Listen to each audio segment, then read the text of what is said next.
예, 안녕하십니까. 성선하라 성원건 목사입니다. 오늘은 김종인 사과, 역행, 트로이 목마, 역행하는 트로이 목마, 이런 제목이 되겠습니다.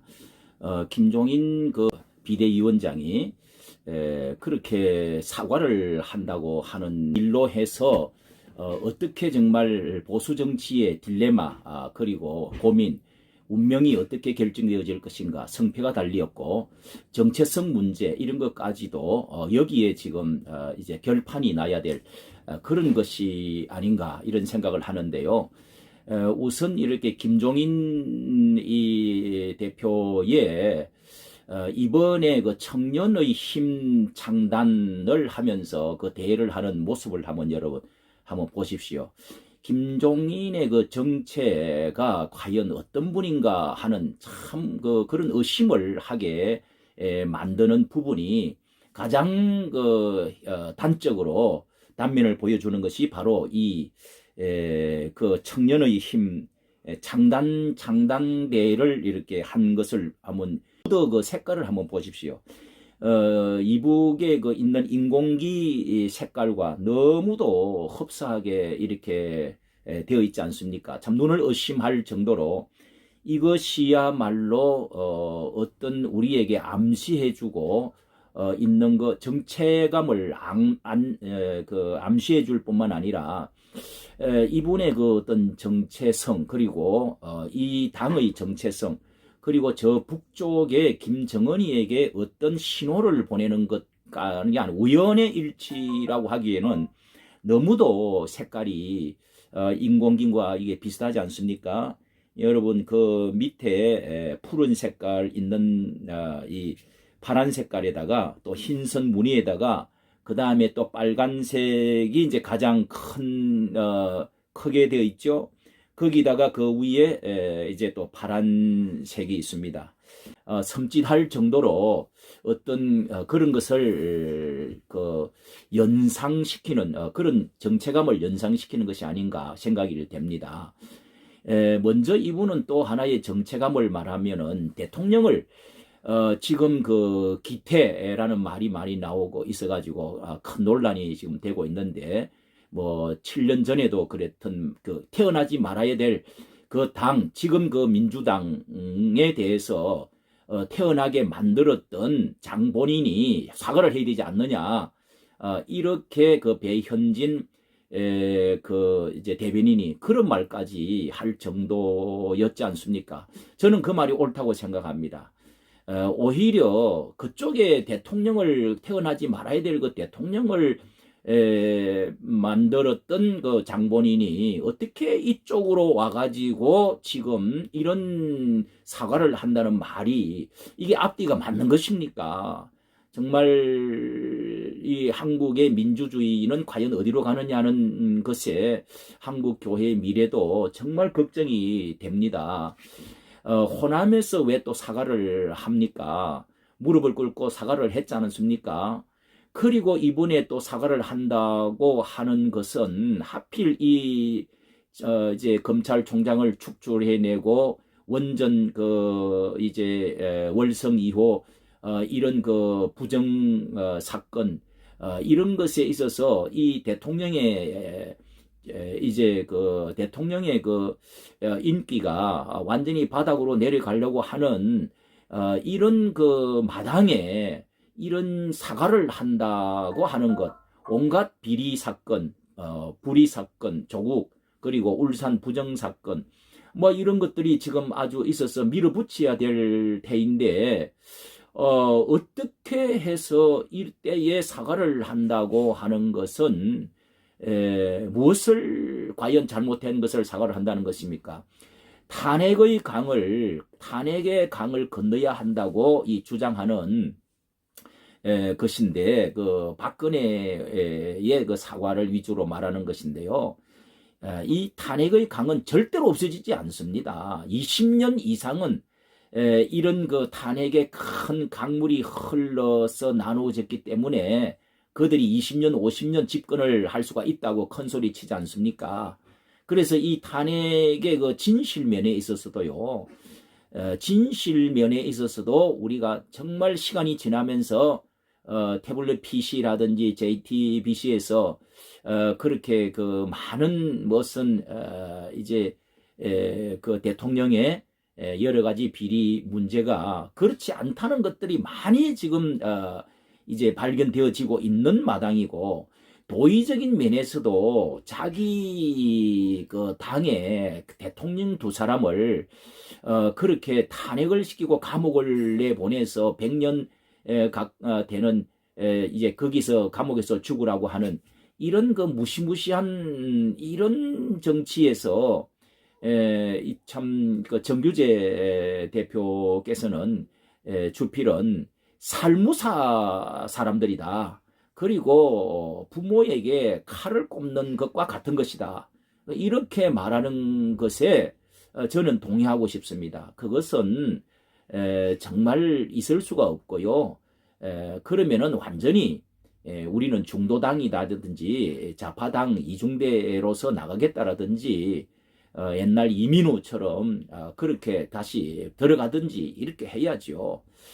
과연 이 국민의당의 정체성이 뭔지를 이것을 의심되게 하는 것입니다. 또 이 김종인 씨는 이원 내각제로 가고자 하는 그 내심 어떤 비밀을 가지고 있지 않는가. 자신이 이원 집정제 이런 쪽으로 가고 나면은 어떤 그 자신에게도 건세가 어떤 돌아오지 않겠는가 하는 그런 것들, 뭐 총리라든지 이런 것을 할 수 있을 것이 아닌가 하는 그런 그 내밀한 어떤 작전이 있지 않느냐. 김무성이나 또 박지원 같은 유승민 이런 사람들을 이렇게 그 끌어안는 걸 보면은 그 사람들이 그 이제 내각제 이원 집정제 이런 것들을 원하고 있는 사람들 아닙니까? 그렇게 해서 저쪽 이제 민주당의 문재인 대통령 같은 경우도 그 단계를 거쳐서 부드럽게 연방제로 가고자 하는 것이 그들의 그 프로그램인데, 그런 작전에 함께 하고 있는 것이 아니냐, 이런 의심을 하게 만드는 것입니다. 내각제는 곧 다시 남북 연방제로 가고자 하는 그 일국가 일체제, 일국가 이체제, 일국가 이체제를 해 나가서 이렇게 평화, 공존, 그리고 이 정부가 계속적으로 앞으로 정권을 잡고 나가고자 하는 그런 그 위험이 거기에 도사리고 있는 것이죠. 거기에서는 이제 결국은 내각제는, 이 연방제는 결국은 김정은이를 좋게 하는 것으로 결론 지어줄 수밖에 없다 하는 것이 모든 그 정치가들의 분석입니다. 이렇게 국민의힘당 안에 김종인 씨를 대표로 모시고 온 이 자체가 적과의 동침을 지금 하고 있는 세작과 같은 사람을 데리고 있지 않나는 위험까지도 의심해봐야 될 지경입니다. 제가 평생에 이 보아온 야당은 야생마와 같이 정말 저 들에서 투쟁해 오는 것을 그렇게 그 보다가 이 야당이라는 그 생명, 정신인 스프리트가 뭡니까?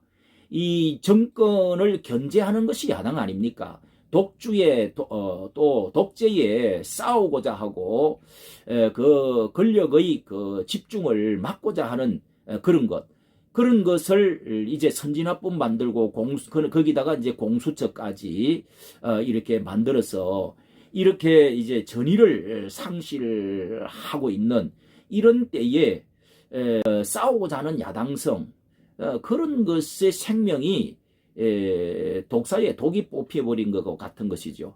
이 앞전에도 그렇게 증명을 했지 않습니까? 싸우는 장수들 칼을 다 뺏어버리고 그러면서 그런 사람들 다 잘라버렸습니다. 싸우지 마라 이렇게 하지 않았습니까?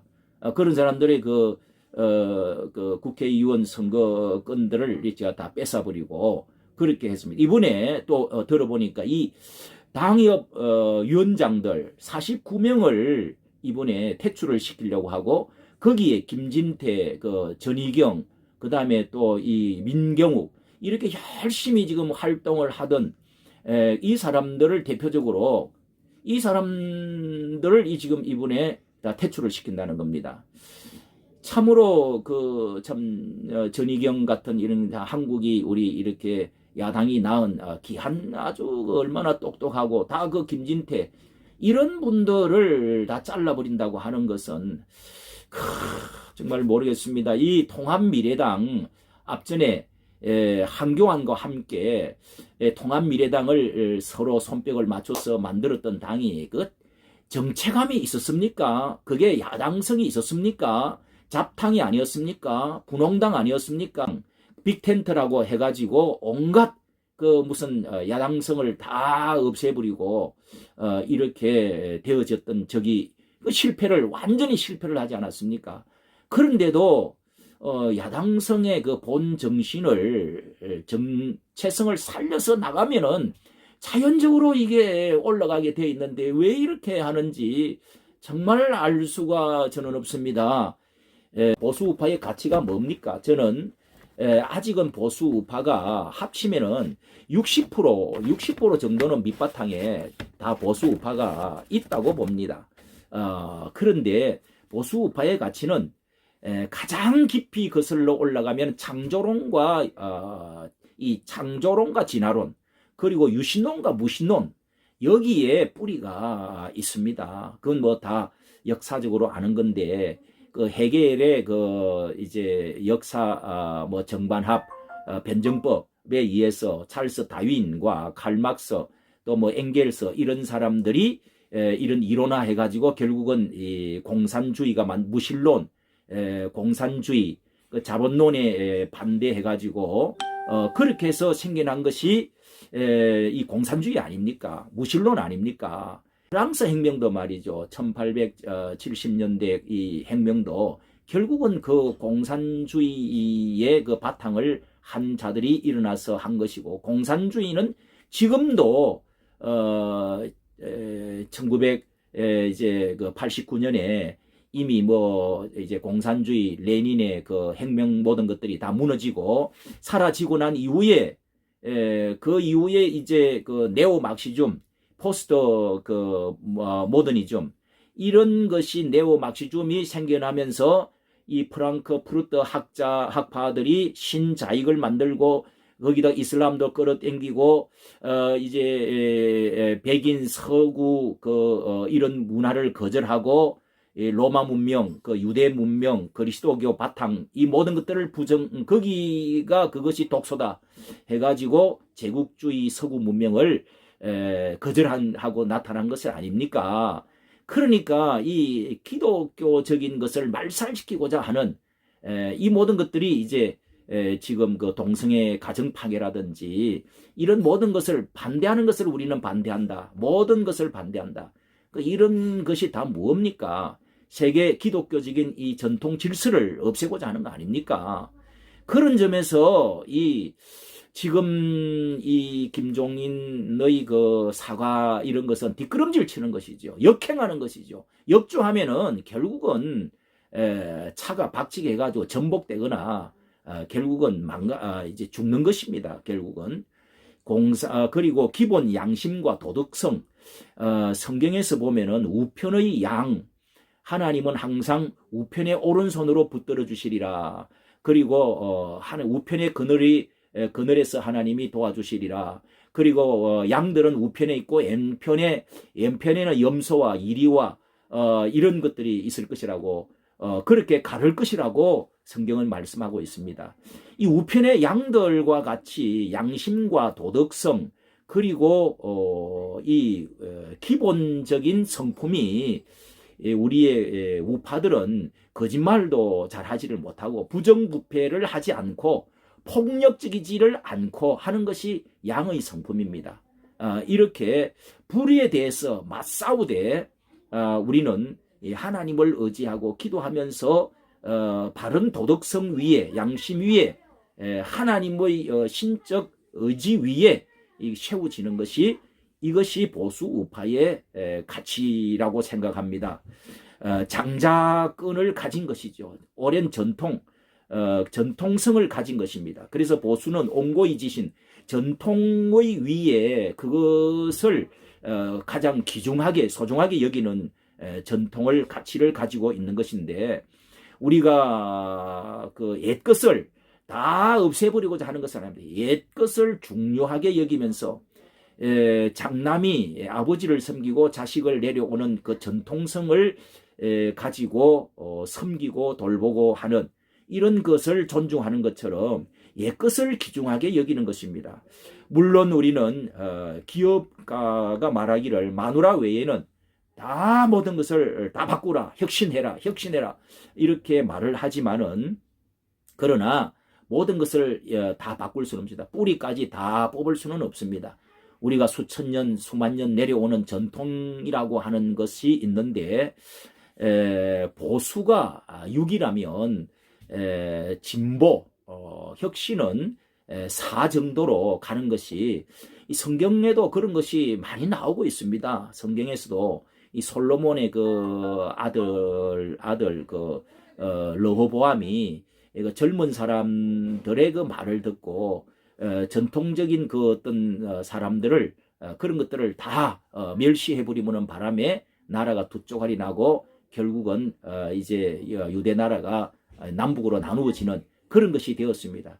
이렇게 그 젊은 사람도 있어야 되고 나이 많은 사람도 있어야 되고 진보도 있어야 되고 보수도 있어야 되고 또 우도 좌도 있어야지요. 있어야 되지만은 분명한 것은 보수가 더 밑바닥에 깔고 더 그 가치를 살려나가는 것이 많아야 된다. 오늘 이 김종인 우리 이런 그 형태를 볼 때 정말 참 이 정당은 다시 회복을 하든지 또 이제 김종인 씨가 나가든지 또 이제 그 분열이 빨리 되어져서 선명성 야당의 정체성을 찾아야 된다. 그렇지 않으면은 기독교 정신이 설 자리가 없고 한국 교회도 정치도 앞으로 참으로 그 위협을 받는 그런 이제 상태가 될 것이라는 생각을 하지 않을 수가 없습니다. 북한 주사파 세력들에 더욱 가까워져서 안보 위험이 더욱 정식되어지고 이 서구 미국과는 거리가 멀어지고 그리고 교회가 정치에 그 무관하면 이런 점에서 교회가 정치에 무관하면 결국은